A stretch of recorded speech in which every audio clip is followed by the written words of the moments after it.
Welcome. This is we're blending two events here. We're just on the tail end of our session. We started Friday evening and we end this at noon today. And I just want to again extend that invitation to you to stay on if you'd like to until noon, if you have that time. If not, that's okay too. We're gonna, I'd like to look at this phrase that I've been practicing in Chinese. The Japanese words for it is buntoku bukko. Buntoku bukko. Let me put these characters up on the whiteboard so you can take a look what they mean. Let's see. Bun is culture. Could mean culture, and toku is a very important word. I talked about this previously. It means virtue.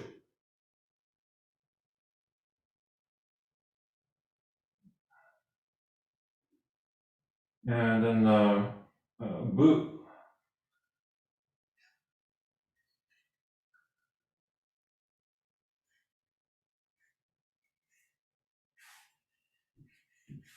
And ko.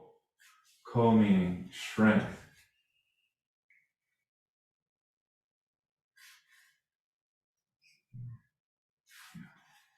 And this has to do with martial arts. So just real kind of a broad view here. Buntoku has to do with cultural refinement, I would say.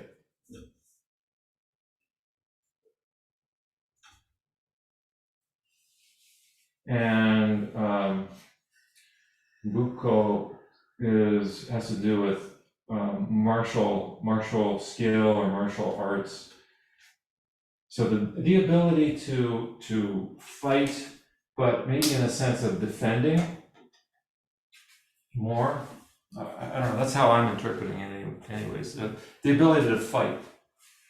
They seem to maybe, do they go together? Let's find out.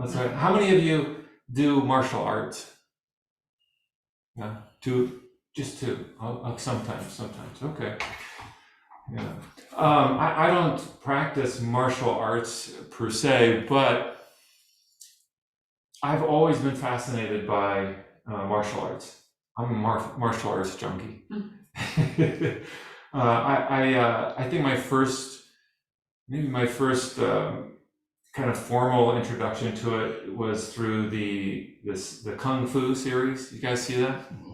As a little kid, we used to see Kung Fu and David Carradine, and I always thought that was really cool. I don't know why. There's something about the first scene in that where they do the introduction, and you see the actor David Carradine playing it. It's a young boy at this point, and he wants to get entrance into this martial arts academy. What do they have him do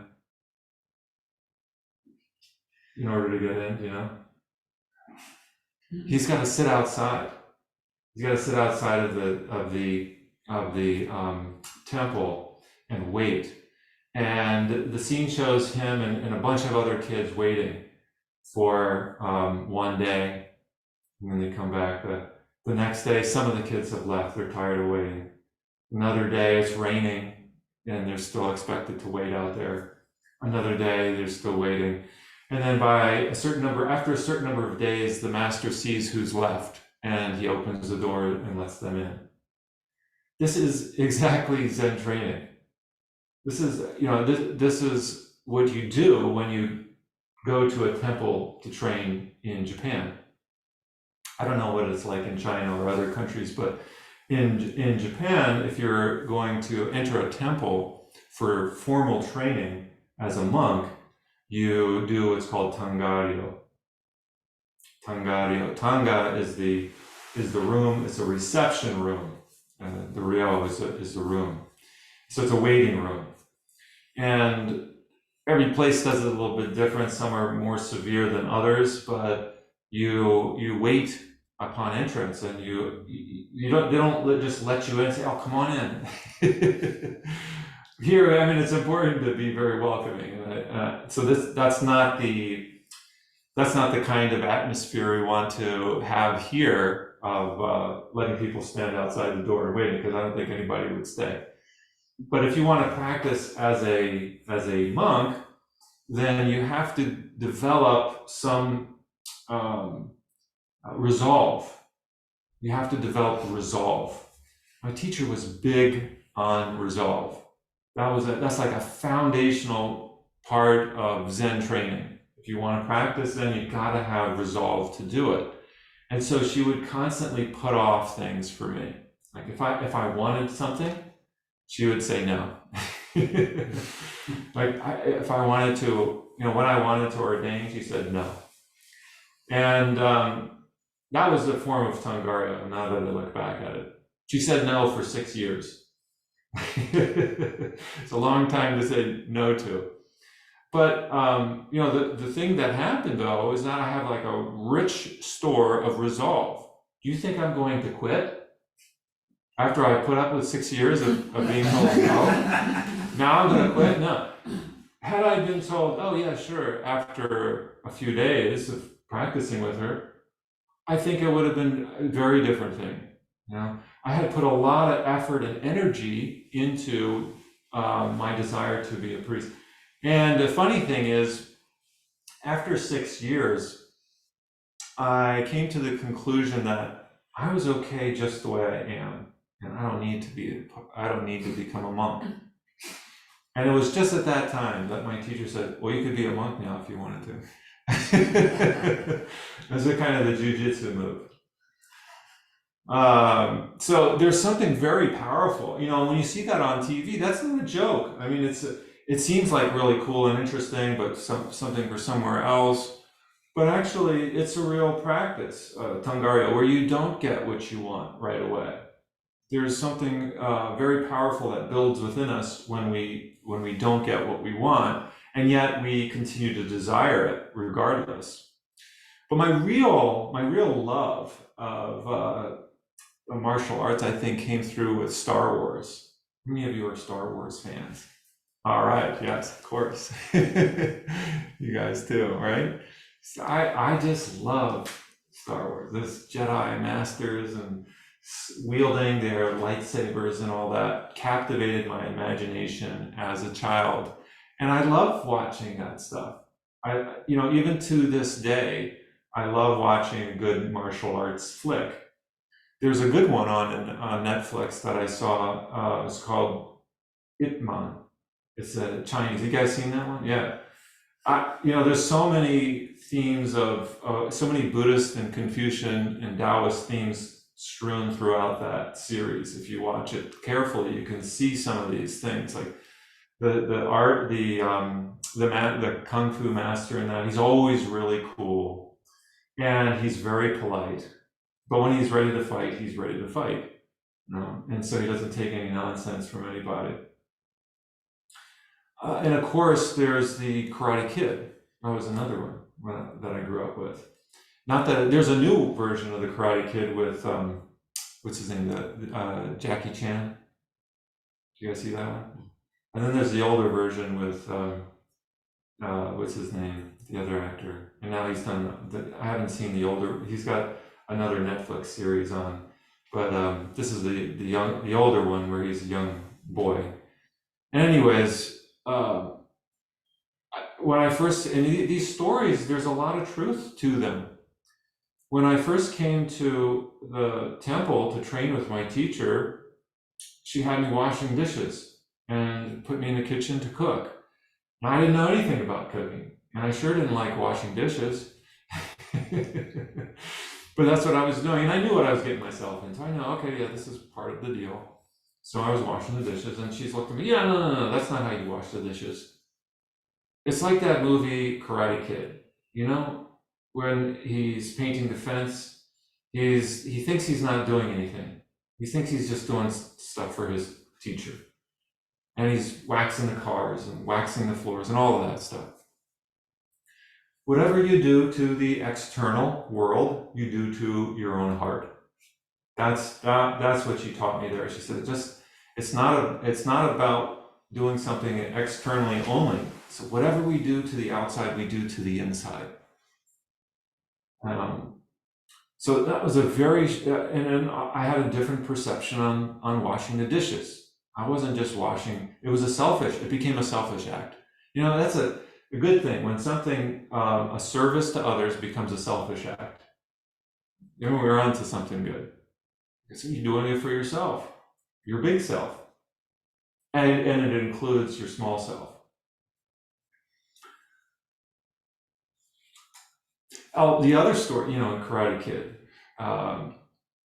there's this part at the end. Maybe you remember it, or it's not at the end. It's kind of in the middle, where he's learning to fight, and his teacher takes him to the ocean. Remember that? And he's got to fight against the waves that are coming out.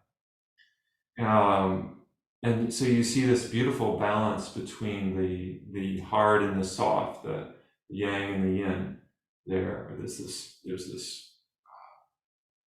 this wave is just doing what the wave does, and then he's learning to develop himself with whatever wave comes at him. Now I want to tell you a couple of funny stories about my teacher and her teacher. This is Noda Daito Roshi. Noda Daito Roshi is he's a Japanese Zen teacher. And he has a temple in Takamatsu City, which is on the island of Shikoku. For those of you who are familiar with the Japanese archipelago, this Shikoku is another island different from Honshu, where Tokyo is. In any case, he has a temple in the mountains there, and he has a pretty vast garden that he built. He built the temple from scratch himself. His father was not a temple priest, but he inherited land from his father, and he built, at least that's my understanding, and he built a full temple there. And it has a quite extensive garden. And when my teacher was training there, this was probably over 40 years ago now. So it's changed quite a bit since then, I'm sure. But when she was first there, he was just getting started. He didn't have all the buildings that a temple, like an official temple, would require. And she lived in a very small little hut that he made from soy sauce vats. But he had some farm animals that people would bring to him. Say, they didn't want a particular animal, they would give it to the Zen priest, and the Zen priest would take care of it. That was a kind of attitude there. And so I think there was this donation of this rooster that was a really cocky rooster. He'd just peck at your feet and stuff. And he was kind of a mean rooster to have around the temple, but he took him in. So one day, because his temple's in the mountains, there were wild dogs that live in the mountains higher up the mountain. And one day, these dogs they came running down the mountain, and they saw the rooster there. You know what they wanted to do with that rooster, right? So the rooster was making all kinds of noise and fuss, and Noda Daito Roshi noticed this rooster calling in distress, and so he grabbed his staff, and he did all these, it's called in Japanese, it's called Shorinji Kempo, which is the Japanese form of Kung Fu, with his staff. And I didn't see it, but my teacher described it, and he was basically jousting with the dogs with his stick. He didn't touch them. He didn't touch them with it, but he was tapping it on the ground here and there, so much so that the dogs were tired out. They were in a lather, their tongues were sticking out, and they went away. And the rooster, meanwhile, was protected by the dogs, or from the dogs, rather. And the rooster developed incredible gratitude at that.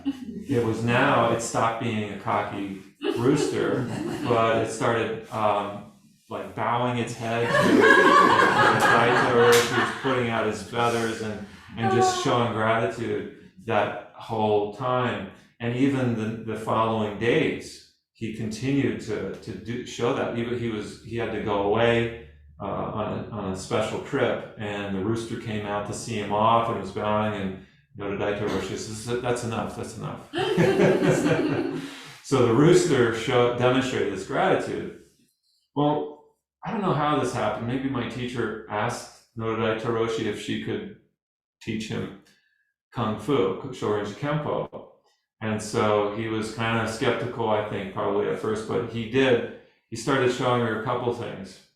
And then she wasn't able to block his punch, and she got a black eye.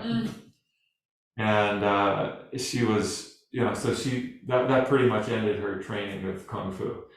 And he told her, Kung Fu, this isn't going to help you out in your country anyways, because they have guns. So what you do is when somebody approaches you, you run.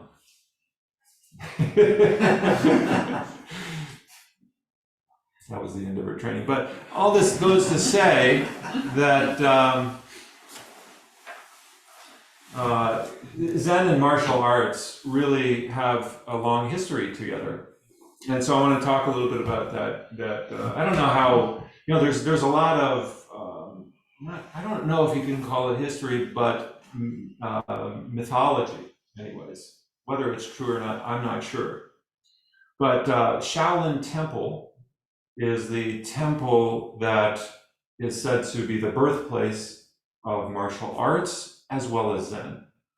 Bodhidharma, the Indian teacher who went from India to China, the first ancestor, is said to have resided at Shaolin Temple, or Shorinji. Shorinji is a Japanese word, and Shorinji Kempo is the Japanese word for Kung Fu. Shorinji Kempo. That's what Ken is, Kung Fu. Emperor Wu is the person that Bodhidharma has this interesting dialogue with.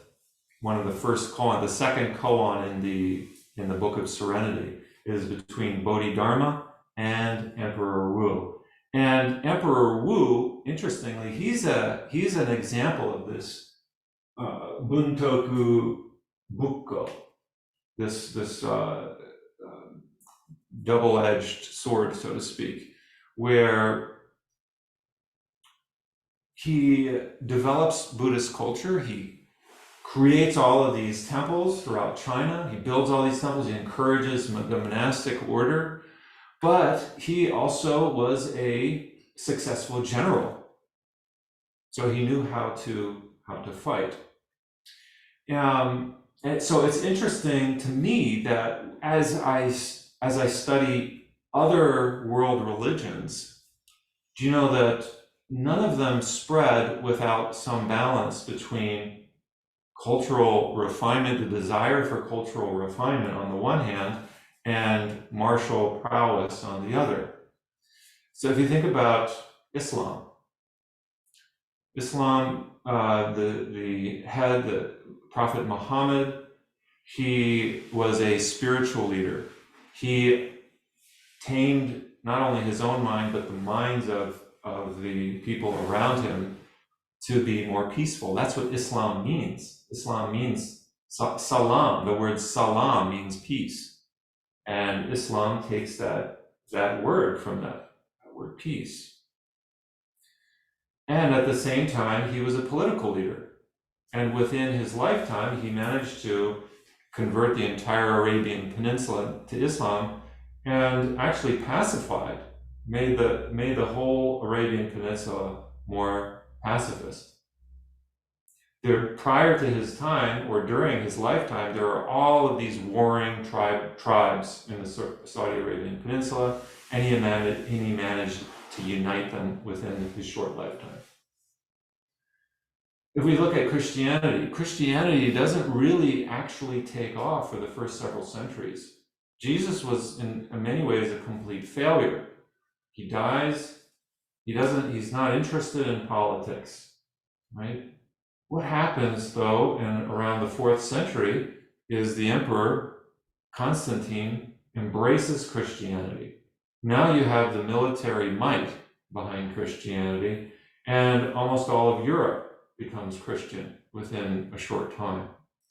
So there's this embracing of these two factors of cultural sensibility, you could call it, or spiritual sensibility, religious sensibility, refinement of one's character, but at the same time, a kind of a no-nonsense attitude where there's the understanding that one needs to defend themselves. Confucianism too. During the lifetime of Confucius, he went around from state to state to state. At that time, China was not unified. It was many warring states fighting for power.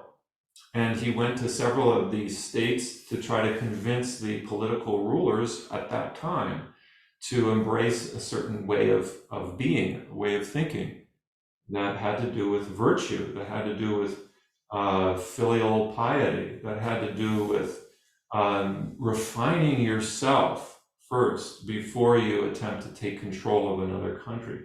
Having developing your own morals, your own ethics.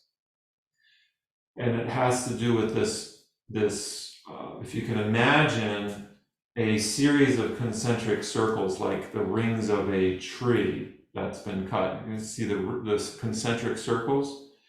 And the image is that at the center lies the individual, and then the family unit, and then the social unit, the government, and then the natural world. And so if you want to have a real effect on anything in the government, you've got to start with yourself. You've got to refine yourself. That's the only way. You can't just start where you are and become a political leader and have success if you don't know who you are, if you haven't refined your own heart, if you haven't committed yourself to learning. I was listening to a podcast that featured Arnold Schwarzenegger in it on the way up here. And I don't know, I have a lot of respect for him now that not just because of all of his achievements over time, but just also the way he sees himself in his life. Have you seen some of this stuff that's been put out on Netflix and stuff?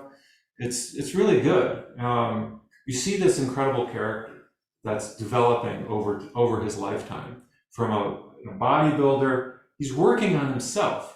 Through bodybuilding. He doesn't have any encouragement from his family. His parents think he was crazy and that he should be doing something. They were concerned about him. And then he shifts, he develops himself so much that he becomes Mr. Olympic, whatever, Mr. Olympia. But then that's not enough. He wants to go into acting. And so again, his first movies, he did this movie called Hercules, and it was a big bomb. But eventually he started getting better movies, and The Terminator, that wasn't the first one. They weren't expecting it to be that big, but it turned out to be really big. And of course, he broadened out. He did a lot of comedy movies and things. And then he gets into politics. Right? Becomes the mayor of Sacramento, I think it was. Is that right? So in all of these things, he shows how it's because he worked on himself. He developed himself that he had a lot of influence even in the government.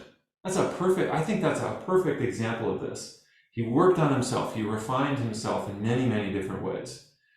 And as a consequence of that, he had a lot of influence in Washington, D.C.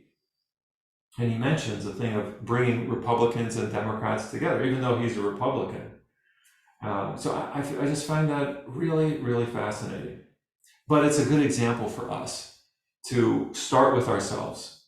And if we want to have some success, if we want to see some real change in the world, we've got to start with ourselves. Now we can look at the Buddha too. Guess what class of social class the Buddha was born into? Warrior. He was a warrior. The Buddha was a warrior. He was a martial artist. He knew how to fight. He knew how to wield a sword, a bow, an arrow. Right? He was a fighter. Again, it points to this statement up here, Buntoku Bukko. If we move ahead to Japan, the spread of Buddhism in Japan is thanks to a political leader, Prince Shotoku, in the, let's say, the 8th century, somewhere around there, 7th, 8th century, he ruled. And he was a big proponent of Buddhist ethics, Buddhist values. And so it's this, again, this melding of religion and politics. Now, I don't think that's a good thing in modern times, the melding, the connecting of religion and politics. It gets really messy because which one do you choose now? There's so much diversity, in the United States in particular. And so separation of church and state is very, very important. Very important. But the state protects the church. It protects religious institutions. And it's thanks to the state that we can actually do what we're doing. It protects us. We're protected under the law, under the Constitution. There's no guarantee that we will be able to continue this practice without the support of the state. And history has shown us that is the case. We can look at when Mao Zedong takes over China, he destroys Buddhist temples, Taoist temples, Confucian places of learning, and it's taken decades now for them to start to see a bit of a resurgence. But these things, it's not guaranteed. And in Myanmar, where I was just reading a book about this, it's called The Kings of Buddhism, and the author is very critical of the government in Myanmar because it is so much in control of Buddhism. It's a Buddhist country, and the state protects Buddhism to the neglect of every other religious institution that's there. So Christianity, Islam, they're actually what's the word I'm looking for? Not just not protected, but repressed. They're repressed, yeah. And so that's and what's happened to Buddhism in Myanmar is very corrupted because the Buddhist monks now are tied to whatever the government decrees. The government wants something to happen, they tell the monks, okay, this is what you got to do, even if it's against Buddhism. And so you have monks that foul-mouth certain populations like the Rohingya people, and it has terrible consequences. Okay, so but that's on the wider level. That's on the government level. We can Zen practice though. It infiltrates our very life. So on the local level, how does this play out? How does this saying Buntoku Bukko play out? So I want to give you a few examples here. My teacher's first Zen teacher was a man named Omori Sogen Roshi. He's since passed away, but he was a Rinzai Zen master, and he was an adept. He was adept at kendo, at swordsmanship. And I remember seeing a video of him doing a kata. You know what a kata is? Where it's a choreographed piece, and he's doing it with another student, and you can see the way, there's just so much mental attention given to what he's doing. And my teacher said that about him, that when you looked at his eyes when he was doing these kata, there was nowhere that he wasn't present. Like he was able to, He had those eyes, they weren't focused on one thing. He also had his eyes in the periphery of his vision. And that's the kind of eyes that we want to cultivate in Zazen. We don't want to have like this narrow focused vision, because when you're too focused on one thing, you lose sight of everything else. And that's Zen training right there. We don't want to get too caught up on one particular thing, because then something else will hit you, so to speak. And she said that, even though he was an older man, he would be able to take on many students at once, and they'd all be on the floor. It's like a typical martial arts movie. There's this one guy who's really good, and then the rest of them. And the other example is her teacher, Noda Daito Roshi. And I mentioned to you that he was proficient with Shorinji Kempo. I don't know to what degree. And I never saw him do it. He came to the United States at least once when I was practicing with my teacher, and I also went to see his temple there, and I never got to see him do martial arts, so this is all secondhand information. But I'm assuming he is proficient.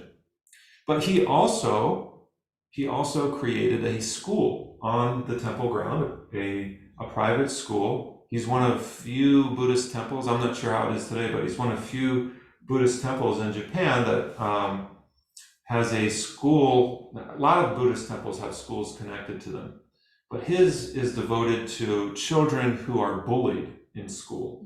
And so they don't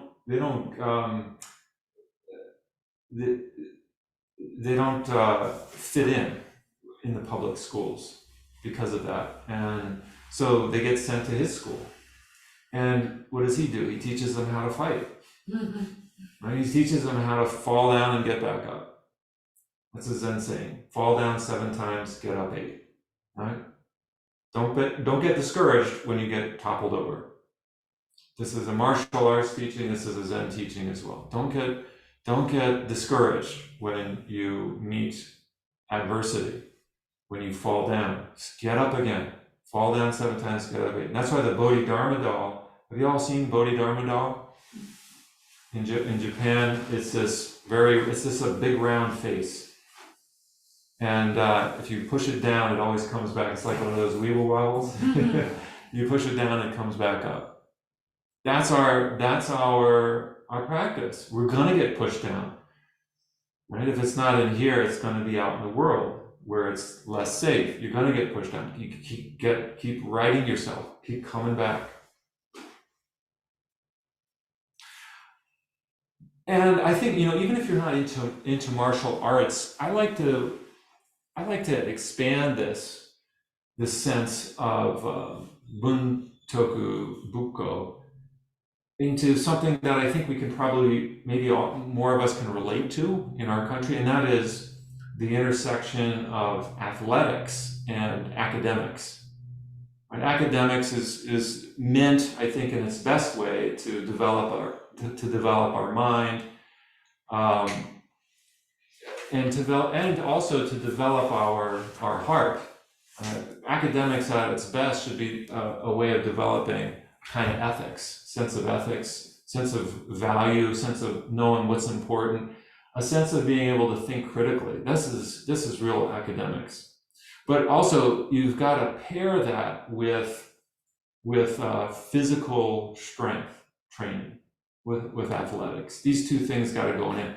What happens if you're just, you just study, you're all up in your head? You got to do something that's physically, that requires some physicality, some dexterity, some strength.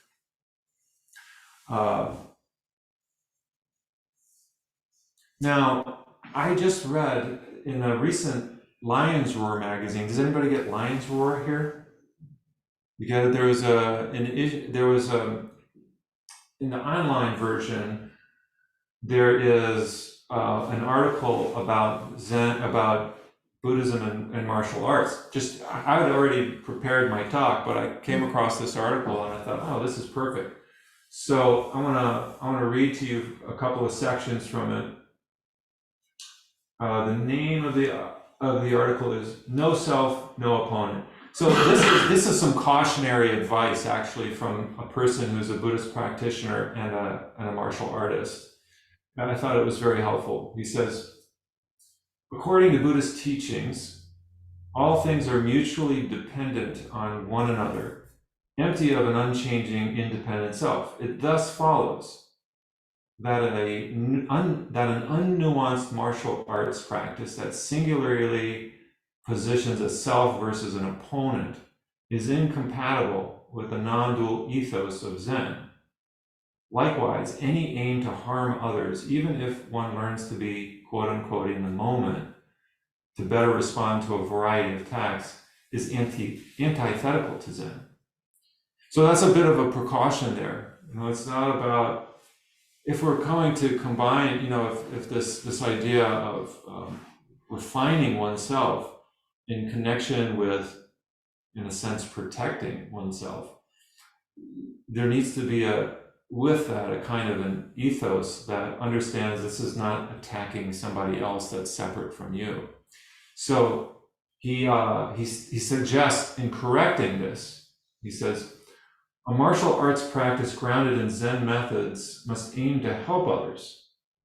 Developing your martial arts skill to cause harm or as a means to which to benchmark yourself against opponents is by default contrary to Zen practice. Yet, you can infuse martial arts training with the intention to be of benefit to others, inverting the traditional mode of opposition into one of active compassion. With this disposition of altruism, you engage in practice to improve your fitness, enhance your discipline and focus, and develop skills in defense and protection in order to help those around you. Your opponents, once perceived as aggressors, become intimate companions who are themselves controlled by emotions such as anger, attachment, and delusion. No longer obsessed with the false dichotomy of self versus other, you're better able to apply your skills to restore peace and harmony in a potentially violent situation, thus fulfilling the embodiment of silent illumination by using your expertise for the common good. So it all has to do with the orientation. And in our life, again, if you're not a martial artist, it doesn't matter. We cook, we clean, we garden, right? These are all physical activities. Sports is a physical activity. And I would suggest one way to think about these activities, these physical, yesterday we spent a good hour cleaning this place from top to bottom, dusting, sweeping, vacuuming, wiping things down. And of course, in the kitchen, you're chopping vegetables, you're using your arms, you're using your muscles. One way we can think about these activities, these physical activities that we all have to do all of the time, is as a means of protecting our own mental and physical health and well-being. When we engage with our whole body in activities, it's a kind of a self-protection, just as martial arts would be a self-protection. And so this phrase here, Buntoku Bukko, is, I think it's about balancing the intellectual, the cultural refinement, these pursuits, the spiritual element with the physical demands of life. And when we have our life in balance between these two forces, then we're going to meet with success at whatever it is that we go out to do. Thank you.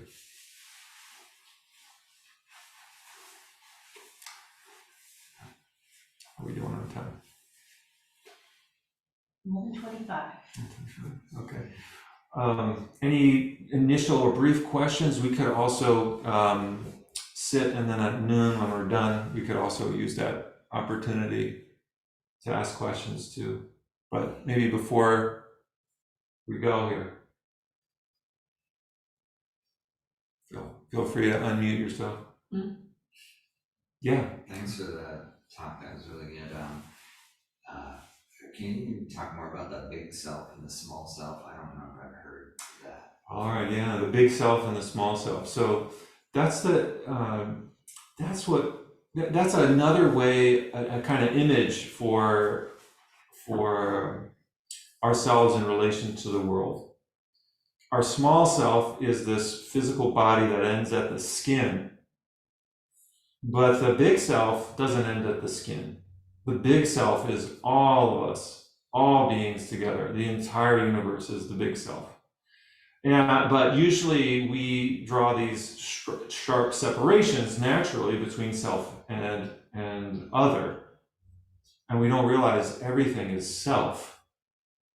Zen practice is about breaking down those borders, those boundaries that the mind erects. A small child, a baby, an infant, has no boundaries there between self and other. It doesn't even know it is itself. It takes a while for a human infant to develop what they call mirror neurons, where it's able to recognize it's a self.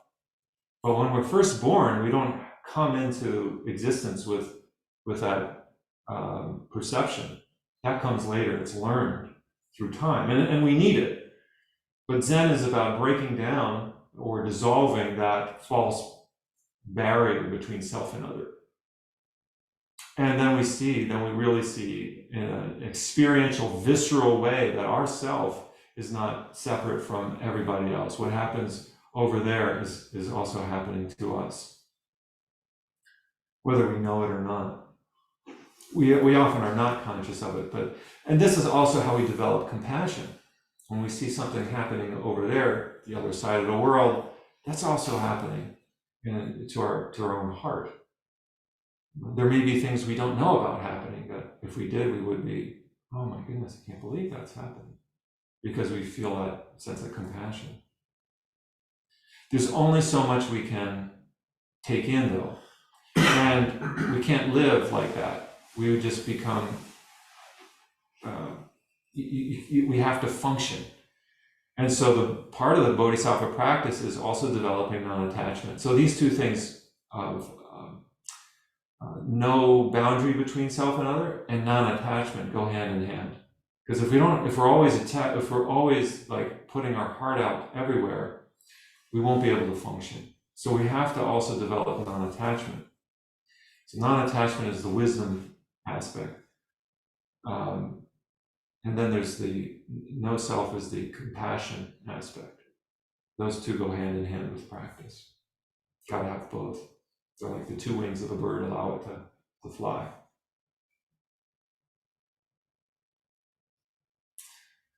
All right. Shall we commence with meditation? Finish out our session. Thank you. Thank you, guys. Thanks online. It's good to practice with you all. Thanks for being with us. And thank you all